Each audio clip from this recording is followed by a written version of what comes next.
Anchor Priyanka ಚಿತ್ರಗಾರ YouTube ಚಾನೆಲ್ಗೆ ಸ್ವಾಗತ. ಚಂದನ್ ಶೆಟ್ಟಿ ನಿವೇದಿತಾ ಗೌಡ ವಿಚ್ಛೇದನ ಸುದ್ದಿ ಹರಡುತ್ತಿದ್ದ ಬೆನ್ನಲ್ಲೇ ನಟ ಯುವ ರಾಜ್ಕುಮಾರ್ ಹಾಗೂ ಶ್ರೀದೇವಿ ಭೈರಪ್ಪ ಅವರ ವಿಚ್ಛೇದನ ಸುದ್ದಿ ರಾಜ್ಯಾದ್ಯಂತ ಸದ್ದಾಯಿತು. ನಟ ಯುವ ರಾಜ್ಕುಮಾರ್ ಅಗೌರವ ಮಾನಸಿಕ ಕ್ರೌರ್ಯದ ಆರೋಪ ಹೊರಡಿಸಿ ಕೌಟುಂಬಿಕ ನ್ಯಾಯಾಲಯದಲ್ಲಿ ವಿಚ್ಛೇದನಕ್ಕೆ ಅರ್ಜಿ ಸಲ್ಲಿಸಿದ್ದರು. ಇದು ದೊಡ್ಡ ಮಟ್ಟದಲ್ಲಿ ಸುದ್ದಿಯಾಗಿತ್ತು.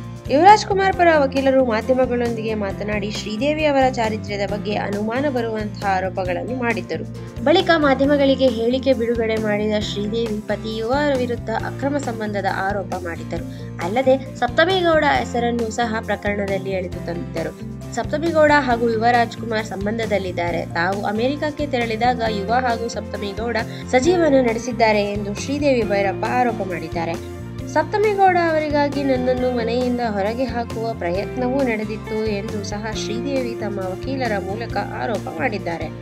ಇದೀಗ ನಟಿ ಸಪ್ತಮಿಗೌಡ ಶ್ರೀದೇವಿ ಭೈರಪ್ಪ ವಿರುದ್ಧ ನ್ಯಾಯಾಲಯದ ಮೆಟ್ಟಿಲೇರಿದ್ದು, ತಮ್ಮ ವಿರುದ್ಧ ಮಾನಹಾನಿಕರ ಹೇಳಿಕೆ ನೀಡದಂತೆ ಶ್ರೀದೇವಿ ಭೈರಪ್ಪ ವಿರುದ್ಧ ಕೋರ್ಟ್ ಮೆಟ್ಟಿಲೇರಿದ ಸಪ್ತಮಿಗೌಡ ನಿರ್ಬಂಧಕಾಜ್ಞೆ ನೀಡುವಂತೆ ಮನವಿ ಮಾಡಿದ್ದಾರೆ. ಹೆಚ್ಚಿನ ಮಾಹಿತಿಗಾಗಿ ನಮ್ಮ ಚಾನೆಲ್ನ ಸಬ್ಸ್ಕ್ರೈಬ್ ಮಾಡಿ.